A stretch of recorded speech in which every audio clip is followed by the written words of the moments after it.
Hello बच्चों, study hub में आपका स्वागत है। तो हम आज कवर करेंगे एनसीईआरटी क्लास 6 न्यू सिलेबस के अकॉर्डिंग चैप्टर 2 वस्तुओं के समूह बनाना। तो देखिए ये है चैप्टर 2 वस्तुओं के समूह बनाना। बच्चों याद दिला दें आपको कि चैनल को लाइक सब्सक्राइब कर दीजिएगा। अब हम स्टार्ट करते हैं। देखिए कह रहा है हमारे चारों ओर की वस्तुएं।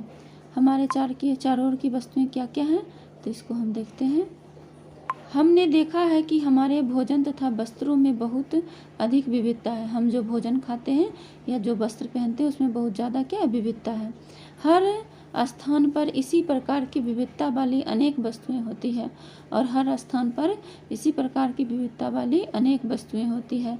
हम अपने चारों ओर कुर्सियां, बैलगाड़ियां, साइकिलें, खाना पकाने के बर्तन, वस्तुएं, वस्त्र, खिलौने, जल, पत्थर तथा अन्य बहुत सी वस्तुएं देखते हैं। इन सभी वस्तुओं की आकृतियां, रंग, वर्ण तथा गुण भिन्न भिन्न होते हैं और इन सब की आकृतियां, रंग तथा गुण क्या क्या होते हैं, अलग अलग होते हैं।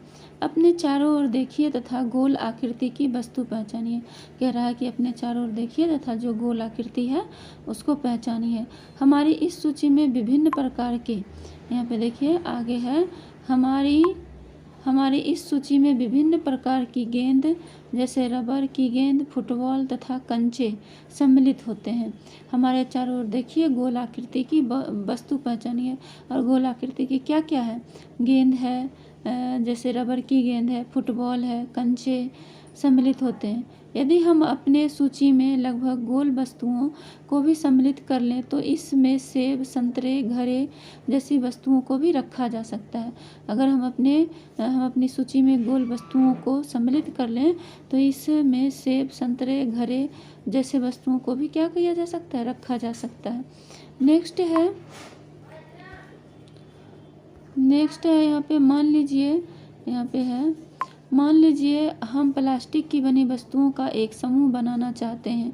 बाल्टियाँ, लंच बॉक्स, खिलौने, जल पात्र, पाइप, नलियाँ तथा इसी प्रकार की बहुत सी वस्तुओं को इस समूह में स्थान मिल सकता है। कह रहा है कि मान लीजिए हम प्लास्टिक की बनी वस्तुओं का एक समूह बनाना चाहते हैं। बाल्टियाँ, लंच बॉक्स, खिलौने, जल पात्र, पाइप, नलियाँ तथा इसी प्रकार की बहुत सी वस्तुओं को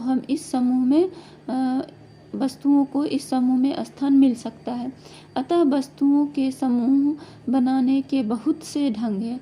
तो वस्तुओं के समूह बनाने के बहुत से ढंग हैं। कौन कौन ढंग है, आगे है। उपर्युक्त उदाहरण में हमने वस्तुओं को समूहों में उनकी आकृति तथा जिस पदार्थ से वे बने हैं के आधार पर बांटा है।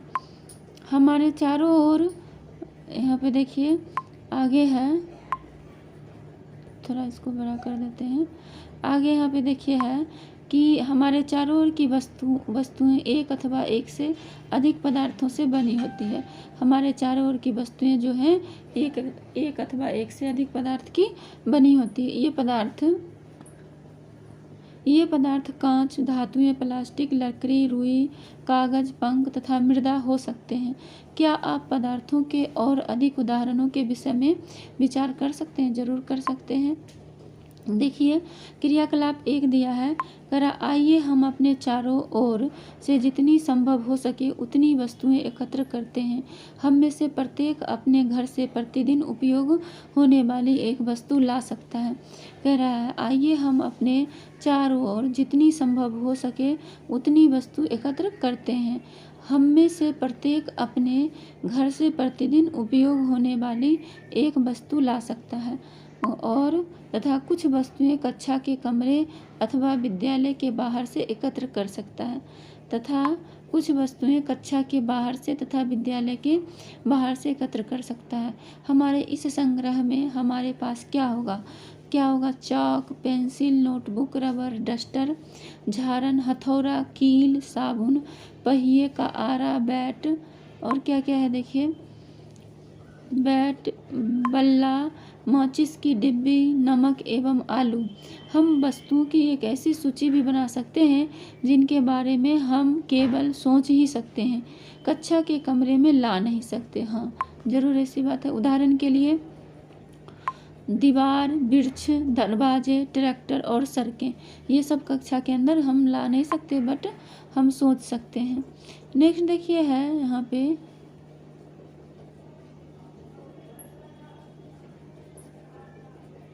यहाँ पे है, इस संग्रह से उन सभी वस्तुओं को पृथक कीजिए जो कागज तथा लकड़ी से बनी है। इन संग्रह से उन सभी वस्तुओं को पृथक कीजिए जो कागज तथा लकड़ी से बने हैं। इस प्रकार आप सभी वस्तुओं को दो समूहों में बांट सकते हैं। इस प्रकार आप सभी वस्तुओं को दो समूह में बांट सकते हैं। इनमें एक समूह की सभी वस्तुएं कागज अथवा लकड़ी से, इनमें एक समूह की सभी वस्तुएं कागज अथवा लकड़ी से बनी है तथा दूसरे समूह की वस्तुएं इन पदार्थों से नहीं बनी है। कह रहा है कि जो इनमें एक समूह की सभी वस्तुएं कागज अथवा लकड़ी से बनी है तथा दूसरे समूह की वस्तुएं इन पदार्थों से नहीं बने हैं। इस प्रकार हम खाना पकाने में उपयोग होने वाली वस्तुओं को पृथक कर सकते हैं। और हम खाना जो पकाते हैं उसको अलग कर देते हैं, अलग कर सकते हैं। आइए हम कुछ अधिक योजनाबद्ध होते हैं। एकत्र की गई सभी वस्तुओं की सारणी 2.1 में सूची बनाइए। प्रत्येक वस्तु जिन जिन पदार्थों से बनी है उनको पहचानने का प्रयास कीजिए। इतनी लंबी सारणी बनाना जिसमें जितनी वस्तुएं संभव हैं उन सभी के बारे में सूचना एकत्र करके लिखना एक कौतुक हो सकता है। एकत्र की गई वस्तुओं में कुछ वस्तुओं के पदार्थों के बारे में पता लगाना कठिन कार्य प्रतीत हो सकता है। ऐसे प्रकरणों में पदार्थों की पहचान के पदार्थों की पहचान के लिए अपने मित्रों, शिक्षक तथा अभिभावकों से विचार विमर्श कीजिए। नेक्स्ट है क्रियाकलाप 2। सारणी 2.2 में कुछ सामान्य पदार्थों की सूची दी गई है। इनके अतिरिक्त अपनी जानकारी के लिए अधिक पदार्थ आप इस सारणी के कॉलम 1 से जोड़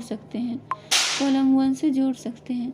देखिए है यहाँ पे सारणी 2.1 वस्तुएं तथा पदार्थ जिनसे ये बनी है। देखते हैं क्या क्या से बना है। वस्तुएं, पदार्थ जिनसे ये बनी है। हाँ, देखिए सारणी 2.1 में है वस्तुएं तथा पदार्थ जिनसे ये बनी है। मतलब कि किस वस्तु से कुछ वस्तुएं किससे बनती है तो वो दिया हुआ है यहाँ पे। देखिए बच्चों, ये प्लेट या थाली किससे बनती है? इस्पात, जो लोहे होती है ना, स्टील, उससे बनती है। कांच से बनती है, प्लास्टिक से बनती है। तो इन सब से बनती है वस्तुएं। आगे है यहाँ पे देखिए पेन बनती है किससे? प्लास्टिक से, धातु से। तो इस तरह से ना क्या बनता है यहाँ पे और आपको लिखना है तो लिख सकते हैं। जैसे आप लिख सकते हैं चेयर बनता है प्लास्टिक से, लकड़ी से। बेड भी बनता है लकड़ी से, प्लास्टिक से भी बन सकता है, इस्पात से भी बनता है। तो इन सब चीज़ों से